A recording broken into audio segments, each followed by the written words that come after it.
Bienvenue sur Agora. Aujourd'hui, nous allons parler d'une nouvelle incroyable qui vient de tomber. Le télescope James Webb, le successeur du célèbre Hubble, a détecté des ondes gravitationnelles en provenance de Bételgeuse, l'une des étoiles les plus brillantes du ciel nocturne. Qu'est-ce que ça veut dire? Est-ce que Bételgeuse va exploser en supernova et illuminer le ciel comme jamais? Est-ce qu'on va pouvoir observer ce phénomène spectaculaire depuis la Terre? Est-ce qu'il y a un risque pour notre planète? Restez avec nous pour découvrir tout cela. Avant d'embarquer pour cette nouvelle aventure, n'oubliez pas que vous avez la possibilité de consulter les sources utilisées pour cette vidéo dans la description. Commençons. Découvrant Bételgeuse. Bételgeuse est une étoile supergéante rouge qui présente une tonalité rouge-orangé distinctive. Âgée d'environ 10 millions d'années, elle est considérablement plus jeune que notre Soleil qui compte près de 5 milliards d'années. Malgré sa jeunesse, elle est beaucoup plus massive et consomme ses matériaux plus rapidement, ce qui lui confère une durée de vie plus courte que celle du Soleil. Située à une distance d'environ 640 années-lumière, elle exige 641 années pour que sa lumière parvienne jusqu'à la Terre. Outre sa coloration, elle se distingue par sa luminosité, étant souvent classée comme la 10e étoile la plus éclatante du ciel. Sa luminosité peut varier considérablement, tantôt plus intense, tantôt plus faible. Elle brille environ de 7500 fois à 14 000 fois plus que notre Soleil. Elle est également l'une des plus grandes étoiles visibles à l'œil nu. Elle est environ 700 fois plus volumineuse que le Soleil et environ 15 fois plus massive. Malgré sa taille imposante et sa luminosité, elle n'est pas aussi chaude car elle affiche une température de surface d'environ 6000 degrés Fahrenheit, soit plus de 3300 degrés Celsius. Elle est donc plus froide que la surface de notre Soleil qui atteint environ 10 000 degrés Fahrenheit, ce qui fait plus de 5500 degrés Celsius. Les chercheurs estiment que même les premiers êtres humains soient familiers avec elle. Elle est également intégrée dans les récits et la mythologie de diverses cultures. Bien que de nombreuses personnes la considèrent comme faisant partie de la constellation d'Orion, qui tire son nom du chasseur de la mythologie grecque, les anciens Égyptiens l'ont inclus dans leur constellation d'Osiris, nommée d'après leur dieu mythique des enfers. L'astronome grec antique Claudius Ptolémée l'aurait décrit en utilisant le terme grec hypokéros, qui se traduit par une couleur variant du jaune pâle à une teinte rougeâtre claire.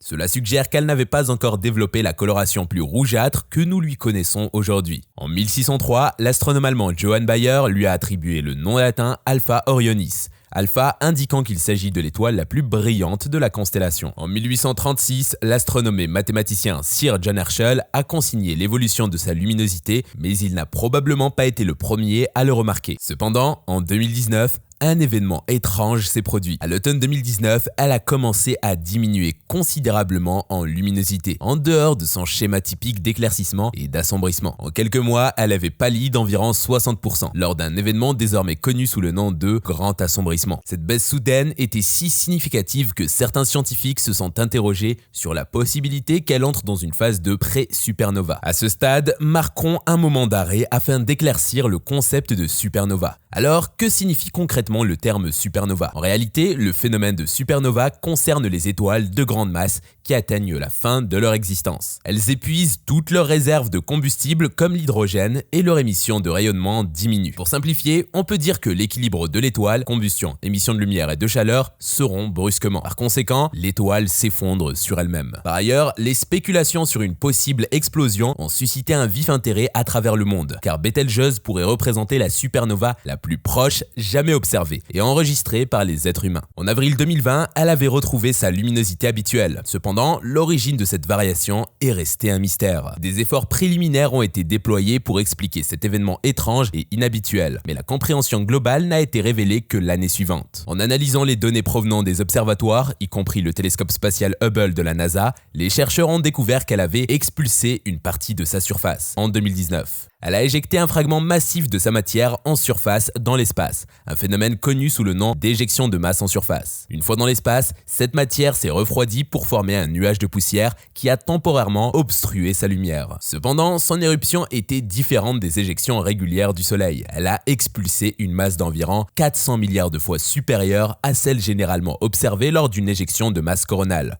Et le morceau qu'elle a projeté dans l'espace pesait probablement plusieurs fois plus que notre Lune. Les scientifiques pensent que cette éjection massive, jamais observée auparavant, aurait été potentiellement provoquée par un panache de gaz en ébullition à l'intérieur de l'étoile, soutenu par son cycle de pulsation normale de 400 jours. Cependant, la cause exacte et le mécanisme derrière cet événement restent encore inconnus. Par ailleurs, pour l'étudier de plus près, c'est-à-dire son atmosphère et son évolution dans les moindres détails, les scientifiques dépendent d'observatoires tels que le télescope spatial Hubble. La capacité de ce dernier à détecter dans le domaine de la lumière ultraviolette a joué un rôle crucial dans la révélation des détails détails de la grande atténuation et des conséquences continues. Ainsi, alors que Hubble demeure un instrument essentiel pour les scientifiques qui étudient Betelgeuse, l'avenir de cette étoile et l'évolution des méthodes utilisées par l'humanité pour l'explorer restent ouverts. La seule certitude réside dans le fait que Betelgeuse finira par subir une supernova. Cependant, les scientifiques estiment que cela ne se produira pas avant environ 100 000 ans, moment où elle évoluera soit en une étoile à neutrons, soit en un trou noir. Une détection d'ondes gravitationnelles est effectuée par des astronomes dans la région de Betelgeuse. Les ondes gravitationnelles résultent d'événements cataclysmiques dans l'univers. Les étoiles à neutrons qui finissent par fusionner après avoir orbité l'une autour de l'autre pendant une longue période peuvent les générer, tout comme la collision de deux trous noirs. Par ailleurs, rappelons que les supernovas se produisent lorsque des étoiles massives arrivent en fin de vie et subissent un effondrement gravitationnel, ce qui entraîne une explosion cataclysmique. Pendant ce processus, des ondes gravitationnelles sont également émises. Cependant, il existe parfois des explosions d'ondes gravitationnelles sans cause claire. Ainsi, un sursaut d'ondes a été détecté par LIGO Virgo, provenant de la même région céleste où l'étoile Betelgeuse réside. Oui, Betelgeuse, également connue sous le nom d'Alpha Orionis. Cette étoile a récemment montré des variations de luminosité et est prévue pour devenir une supernova à un moment donné à l'avenir. Est-ce que les deux événements pourraient être liés? Rappelons que Betelgeuse est une étoile supergéante rouge située dans la constellation d'Orion. Elle a quitté la séquence principale il y a environ 1 million d'années et est devenue une supergéante rouge il y a environ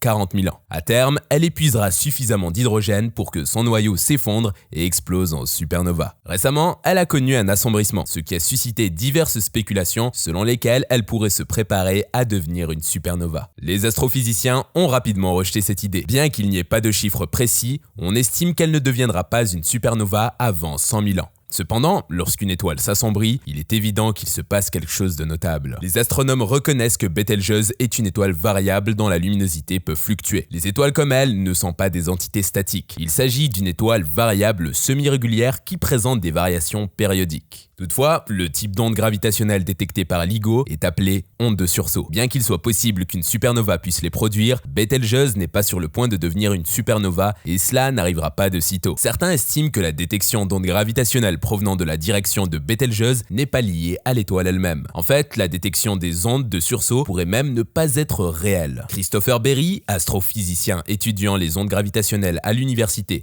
Northwestern, a abordé la question des ondes de sursaut gravitationnelles sur Twitter.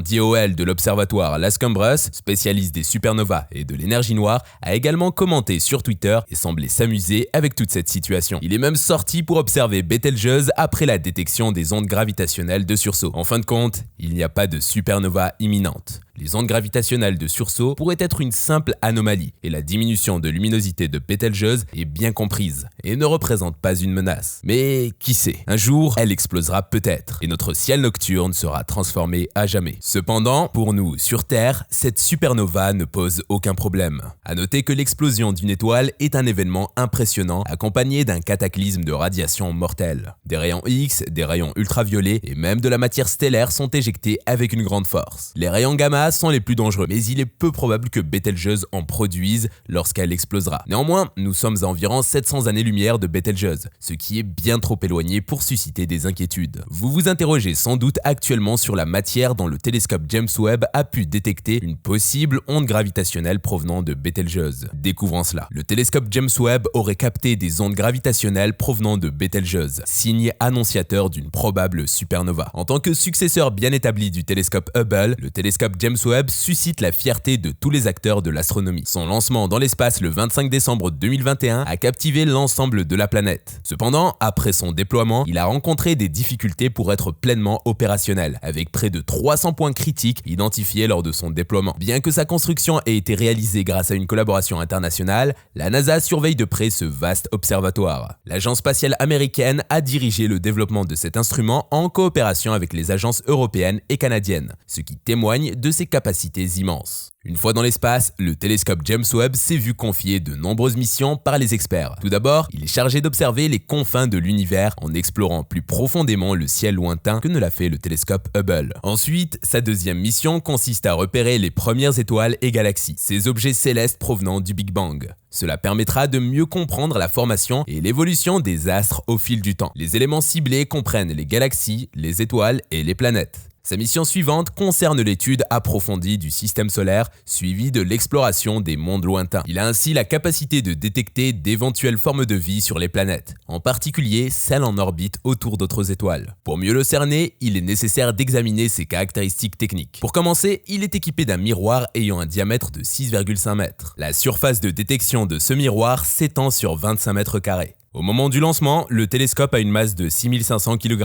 Parmi ses composants, on retrouve un écran solaire dont les dimensions sont de 21,2 mètres sur 14,6 mètres. Son panneau solaire génère une puissance de 2000 watts. Lors de son déploiement, il atteint une hauteur de 12 mètres. Quant à sa température de fonctionnement, elle est d'environ moins 233,2 degrés Celsius. La plage de longueur d'onde couverte par le télescope se situe dans l'infrarouge proche et moyen. En ce qui concerne ses composants spécifiques, il inclut un miroir recouvert d'une fine couche d'or, le système de déploiement, l'écran solaire, les mécanismes internes et l'émetteur radio haute fréquence. Son miroir principal recouvert d'or possède un diamètre de 6,5 mètres, ce qui en fait le plus grand au monde. Il est composé de 18 sections hexagonales en beryllium plaqué d'or. Chacune de ces cellules du miroir peut être ajustée individuellement. En outre, chaque agence qui a participé au projet du télescope James Webb a intégré un dispositif à celui-ci. Au total, l'instrument d'observation spatiale contient 3 principaux instruments, dont NIRCam, une caméra utilisant l'infrarouge proche, NIRSPEC, un spectromètre utilisant l'infrarouge proche et MIRI, un instrument pour l'infrarouge moyen. Il y a également un 4e instrument appelé NIRIS, qui est un imageur et spectrographe sans fente dans l'infrarouge proche qui a été développé et installé par l'Agence spatiale canadienne. De plus, le télescope est équipé d'un émetteur extrêmement puissant, chargé de transmettre toutes les informations collectées pendant le voyage vers la Terre. Toutes les données sont centralisées au Web Science and Operations Center, situé au Space Telescope Science Institute à Baltimore, aux États-Unis. En ce qui concerne son fonctionnement, il capte la lumière infrarouge afin d'enregistrer plus efficacement les données. Pendant ce processus, toutes les étapes de l'histoire de l'univers sont décryptées. Ceci est rendu possible grâce aux 4 instruments qui lui sont incorporés. Chacun de ces instruments détecte la lumière infrarouge émise par les objets célestes, même dans les cas où la distance est grande et la température est basse. Actuellement, il se trouve à une distance de 1,5 million de kilomètres de la planète Terre, à un endroit connu sous le nom de Point de Lagrange L2. Cet emplacement garantit qu'il est parfaitement aligné avec la Terre et le Soleil. Par ailleurs, peu de temps après le début de ses activités scientifiques, sa caméra NIRCam a observé un objet lumineux inattendu dans une galaxie nommée SDSS J141-930.11 plus 525-159.3, située à environ 3 à 4 milliards d'années-lumière de la Terre. L'objet lumineux s'est affaibli sur une période de 5 jours, ce qui suggère qu'il pourrait avoir été une supernova, capturée par pure coïncidence peu de temps après l'explosion de l'étoile. La découverte est surprenante, car le télescope spatial James Webb n'a pas été spécifiquement conçu pour détecter des supernovas, une tâche généralement accomplie par des télescopes à grande échelle qui scrutent de vastes zones du ciel à intervalles courts. Cette détection précoce suggère alors que le télescope pourrait être capable d'observer régulièrement des supernovas. Il convient de rappeler une fois de plus que les supernovas surviennent lorsque les étoiles massives approchent de la fin de leur vie et subissent un effondrement gravitationnel entraînant une explosion cataclysmique. Au cours de ce processus, des ondes gravitationnelles sont également émises. Cette clarification vise à souligner qu'en ce qui concerne la possibilité de détection d'ondes gravitationnelles émanant de Betelgeuse par le télescope spatial James Webb, aucun chercheur n'a encore donné de déclaration à ce sujet, étant donné que la supergéante rouge